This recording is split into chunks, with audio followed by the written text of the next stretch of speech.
Could you just talk a little bit about the decision to start Jenna today, how that came about and how you thought she did taking on that role for the first time? I thought at some point we need to keep experimenting, to see what does work, what can be better, and just give us a different kind of look. And I think the progress that we need to make in that area, it's going to take a while. It's not going to be easy. So we'll keep trying. But I thought until she missed a layup and then her own layup, I think she was okay. I think the biggest challenge for these guys is mentally staying present. I think that's the biggest challenge right now. Starting easy today. I know you talked the other day, what you really care about is getting quality threes. When you get her back in the lineup now, even though she didn't shoot well, she got a good number of quality shots to take. Are you pleased with where you're heading in that direction? I think as I said before, I think the quality of shots, are really what you're searching for, and you can practice shots all you want, but getting them in a game and shooting them in a game and watching them go in game action is a little bit different than how many reps you get in practice, So it's good to get her back, good to get her out there, and when she gets her legs under, I think things will get even better. Right now, I think the process is we're kind of starting over again. It seems like we're constantly in a start-stop with AZ.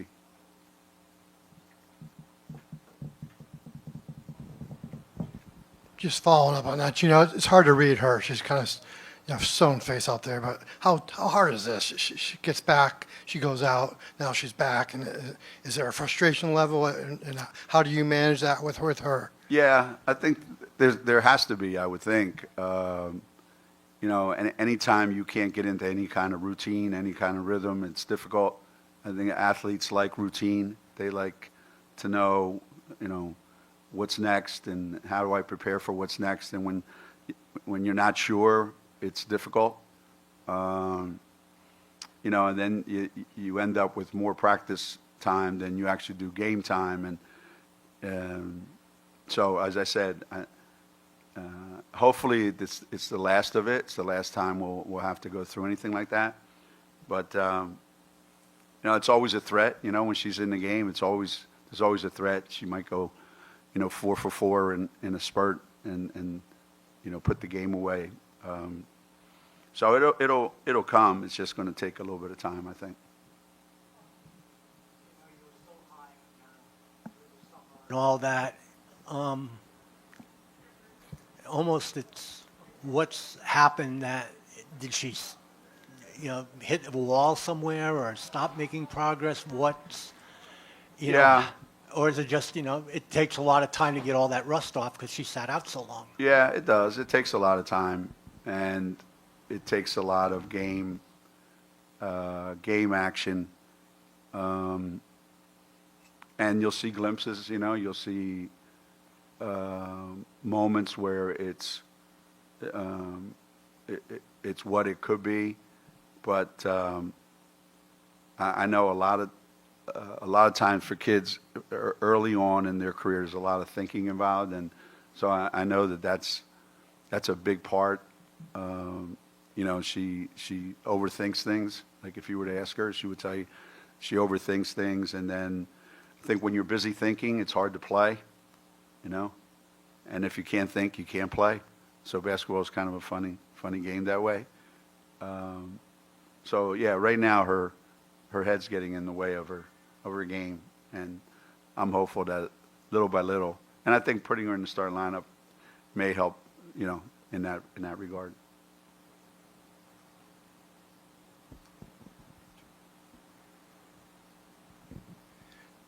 When you started here, I'm sure a long road trip for some of these fans was Willimantic to Stores. And you look around today, and there's someone from Sweden in the stands. Someone said they drove in from Nova Scotia.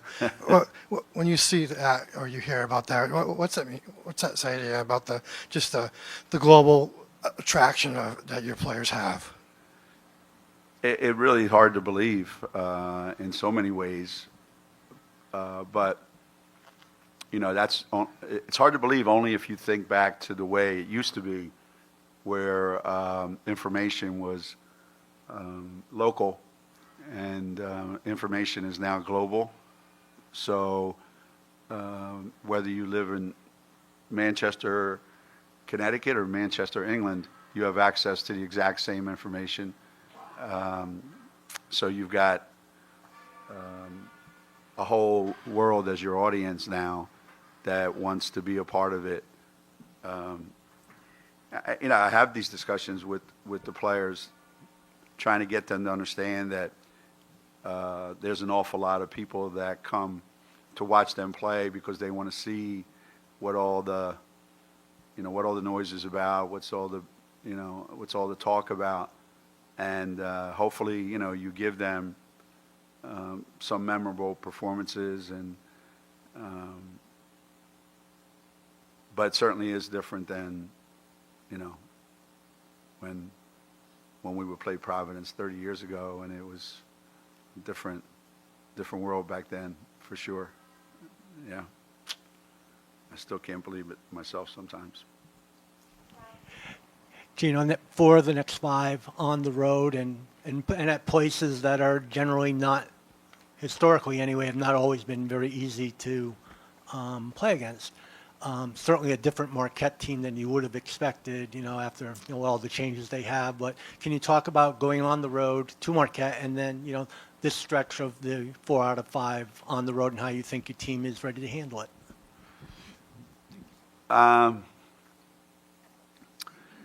Yeah, that's always the big question. How are you a team that's equipped to win on the road? Does your defense carry over? Does your rebounding carry over? Can you execute? All those things that become crucial on the road. And well, we certainly had a lot of tests. Quite a few on neutral courts, so I think this will be a good test for us. It'll be like you said, 4 out of 5, all different too, all different styles of play. But I do believe that even today's game, what the first quarter looked like, what the first half looked like, was drastically different than the second half looked like. So you just want to try to find out something every game.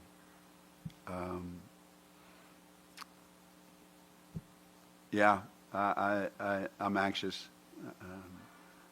I want to, especially now when you're going on the road, I want to find a way to get comfortable with our team's identity, like each individual, like what are we going to get? I think it would be important, if we come out of these next 5 games and have a sense of, this is what we're going to get out of these players individually. KK, that's 2 really good games now where defensively she was a huge factor in the game. So if that becomes, all right, that's KK's identity now,